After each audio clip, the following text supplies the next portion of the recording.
Budhalal happy birthday. Thank you જોન્ટીભાઈ. Happy birthday Budhalal.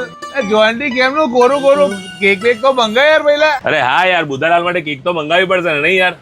પૂનમ એક કામ કર, લે 500 રૂપિયા કિલો કેક લેતો હોય. લા કેવી વાત કરો જોન્ટીભાઈ, 500 રૂપિયામાં કિલો કેક મળતી હશે? અરે બકા, તું 500 રૂપિયા લઈને સીધો શિવ બેકર્સમાં જતો રહે. 500 રૂપિયામાં કિલો કેક તો મળી જશે અને જોડે તને 250 ગ્રામ ફ્રી બી આપશે. क्या बात कर रहे रे बाबा? હા મારા વાલાઓ, જો તમારે હવે કેકની મજા માણવી હોય ને તમારા બર્થડે ઉપર કે કોઈ સેલિબ્રેશન ઉપર, તો આવી જજો શિવ બેકર્સમાં. માત્ર 500 રૂપિયાથી કિલો સ્ટાર્ટિંગ રેન્જમાં તમને કિલો કેક મળી જવાના છે અને બસ એની ઉપર 250 ગ્રામનું કેક ફ્રી આપી દેવાનું. મનીષભાઈ, આપણે જે કેક બનાવીએ છીએ એમાં ઈંડુ બિંડુ વપરાય છે? હા, પ્યોર વેજ આવે, એટલે Pure veg. Pure veg Pillsbury premix માંથી બનાવેલું કેક આવશે. ઓકે. કિલોનો કેક નો ભાવ છે 500 રૂપિયા. 250 ગ્રામ કેક ફ્રી આવશે. અને આપણે ચલો વાત કરીએ કે હવે કોઈને મસ્ત જોરદાર બીજું બનાવડાવું છે તો બનાવડાવવામાં તમે કેટલી વાર જેવી લાગે? કહેશો કલાકમાં પ્રાયર ઓર્ડર આપો, કલાક પહેલા તમે જેવી કહેશો એવી તમારી મુજબ બની જશે કેક. બસ તમારે જ મનગમતી જોઈતી હોય તો એમની જોડે તો ફોટા હોય છે, તમારે 1 કલાકમાં મનગમતી કેક બનાવી આપવામાં આવશે.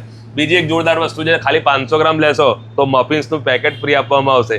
કિલો પર 250 તો કરી અને 500 પર મફિન્સનું પેકેટ ફ્રી. ભાઈ કેક તો તમને જોરદાર મળે જ છે, પણ બેકરીને લગતી તમામ આઈટમો તમને અહીં મળી જવાની છે અને ડેલી ફ્રેશ. સાથે ખાખરામાં પણ જોરદાર ઓફર છે. 1 કિલો ખાખરા લેશો તો 500 ગ્રામ ફ્રી મળશે અને અભી કંપનીના વેફર બિસ્કિટ છે, એક ઉપર એક ફ્રી. જો આ છે બજેટ કેક, માત્ર 130 રૂપિયાથી 250 ગ્રામ સ્ટાર્ટ થઈ જાય બસ. અને બર્થડેમાં વેચવા માટે ક્રિસ્ટલ કંપનીની ચોકલેટો એક પર એક ફ્રી મળી જવાની છે તમને. મિત્રો, શિવ બેકર્સ આપણા નડિયાદનું જૂનું જાણીતું, એટલે 2008 થી જૂનું જાણીતું કેકની અંદર માસ્ટરી ધરાવતું બેકર્સ છે.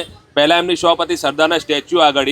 હવે ત્યાં દબાણના કારણે બધી દુકાનો તૂટી ગઈ તો હવે નવી જગ્યાએ લોકેશન શિફ્ટ કરેલ છે, એટલે તમને નવી જગ્યાનું એડ્રેસ કમ્પ્લીટ બતાવી દીધું છે. હવે જો શિવ બેકર્સની વાત કરીએ ને કે ટાઈમિંગ, તો સવારે 8 વાગે ખુલી જાય છે, રાતે 12 વાગ્યા સુધી ખુલ્લું હોય છે. અને આવ્યું ક્યાં તો સરદારના સ્ટેચ્યુ જોડે એસ દીપક આવેલું છે. એસ દીપકની એક્ઝેક્ટ સામે શિવ બેકર્સ આવેલું છે.